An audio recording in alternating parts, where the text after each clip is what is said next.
Hey everyone, this is Barbara Kalev, and I just wanted to come on despite, or maybe because of, the heaviness that we're surrounded by right now in our country. This is the United States, actually. You might be living somewhere else, but this is really a question about humanity. And I just wanted to come on and just to share what is helping me during these times. So a few days ago, when the situation first erupted, I saw people posting that if you have any kind of influence on social media, that if you don't post, that you're a hypocrite, that you don't really care. I personally do not want to act or do something because it's bad for my brand or good for my brand. I want to do things because they're in my heart to do them, and because I truly feel a certain way, and not, again, because I care about what it says about my brand. And so I just didn't know what to think. I didn't know what to say. I was afraid if I said something that someone would find fault in it, that someone would criticize me. And so at first I decided that I wasn't going to say anything, and I wasn't going to comment on what happened with George Floyd, even though in our home, I don't know if you can hear my husband, but he's actually out there talking with a friend about, everything that's happening, and just our deep sadness. But I decided to say something based on two things. So there is a spiritual, it's a meditation master. His name is Mooji, and I'm not preaching any spirituality at all. But I just loved his insight. And so one of the first things that I want to tell you, that when things are tough for me, I look for wise people. I look for wise people who can think for me, because I can think for myself, but who can offer me perspective so that I can question myself, so that they can help me think through situations. And so Mooji just talked about the Vietnam War and how there were people who dared to protest. And do you remember, I don't know if some of you guys remember, there were the monks, like the monk that burned himself alive, right? And how it is cases like this where people actually speak up and they come together, that change is able to ensue. And so today I listened to Eckhart Tolle, and it was really just by chance, but I was looking for it. I just didn't know who to look for. And I found a podcast with Oprah and Eckhart, and he said that in order for the collective consciousness, so for us as a society to change, a lot of times, and it's sad that that's the case, but a lot of times something tragic has to happen. But something good can come out of something so tragic, and that is actually change. And so that is the silver lining. And Bishop T.D. Jakes also talks about the silver lining in tragedy and in suffering.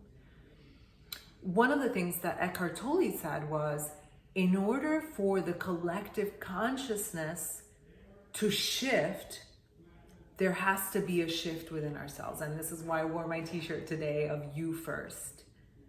We have to begin with ourselves first in order for us to enact a larger change. And so I'm beginning with myself, because I think a lot of time, here I am, I'm asking myself, how can my posting or making this video make a difference? But I can make a difference. I'm trying to make a difference, first of all, by sharing something that's helping me, and by me asking myself about my own behavior, about the times that I haven't spoken up. I mean, I was sharing with my husband 3 incidents, and it's not necessarily about race, but 3 incidents. The other day I was at a drugstore and I heard this man saying something to the cashier, and he was saying something ridiculous and stupid, and just he was a bigot. He was saying how the cashier must be, the register must be female because it was so stupid. And I was in the other side of the store, and I wanted to run over and say something and speak up, but I didn't. And so how many times have I not spoken up?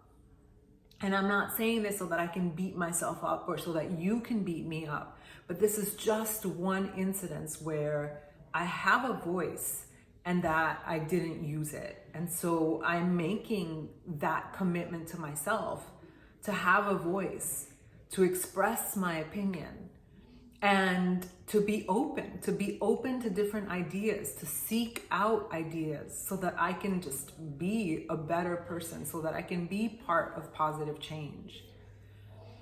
And then I love meditation, and I recently discovered, and it was actually through Mooji, I recently discovered this meditation. This is an ancient principle, right? That we are all interconnected. But I found a particular meditation that he does where he asks us to empty out all our thoughts and to abandon all the roles, mother, father, sister, lawyer, doctor, stay-at-home mom, teacher, whatever the roles are, and to just kind of feel our being.